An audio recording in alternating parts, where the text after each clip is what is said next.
Assalamualaikum warahmatullahi wabarakatuh. Halo semuanya, saya Alia Muhimmadunisa dari program studi manajemen zakat dan wakaf kelas 1B.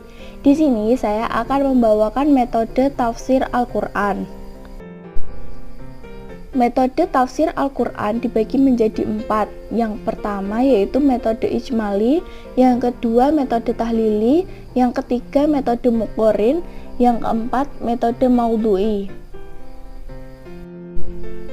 Masuk kepada metode yang pertama yaitu metode ijmali, menjelaskan ayat-ayat Al-Quran secara ringkas tetapi menyeluruh dengan bahasa yang populer, mudah dimengerti dan enak dibaca. Lebih tepat dipergunakan oleh yang baru memulai mempelajari tafsir atau yang tidak ingin bersusah payah. Contoh dari tafsir ini yaitu tafsir Jalalain. Kelebihan dari metode ini yang pertama yaitu praktis dan mudah dipahami. Yang kedua, bebas dari penafsiran Israiliyat. Yang ketiga, akrab dengan bahasa Al-Quran. Kekurangan dari metode ini yaitu yang pertama, petunjuk Al-Quran dipahami oleh pembaca tafsir secara parsial. Yang kedua, kurang adanya analisis yang memadai.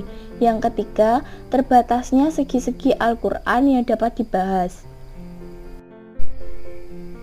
Kemudian masuk kepada metode yang kedua yaitu metode tahlili, menafsirkan ayat-ayat Al-Quran dengan memaparkan segala aspek yang terkandung di dalam ayat yang ditafsirkan itu.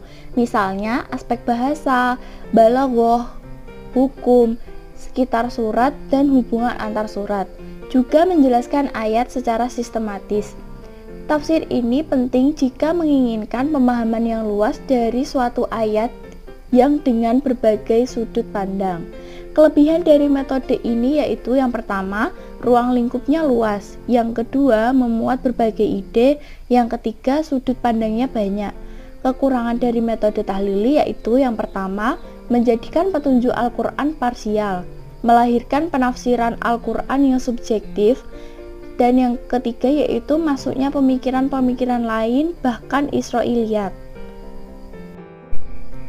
Masuk kepada metode yang ketiga yaitu metode muqorin, membandingkan teks ayat-ayat Al-Quran yang mempunyai persamaan atau kemiripan redaksi dalam dua kasus atau lebih, dan atau mempunyai redaksi yang berbeda bagi satu kasus yang sama. Metode ini tepat untuk mereka yang ingin menemukan berbagai model baik pemikiran maupun metode dan ingin melakukan pengembangan metodologi tafsir. Kelebihan dari metode muqorin yaitu yang pertama, mengetahui hasil penafsiran secara sangat luas. Yang kedua, mengetahui berbagai pemikiran, pendapat, dan metode studi tafsir.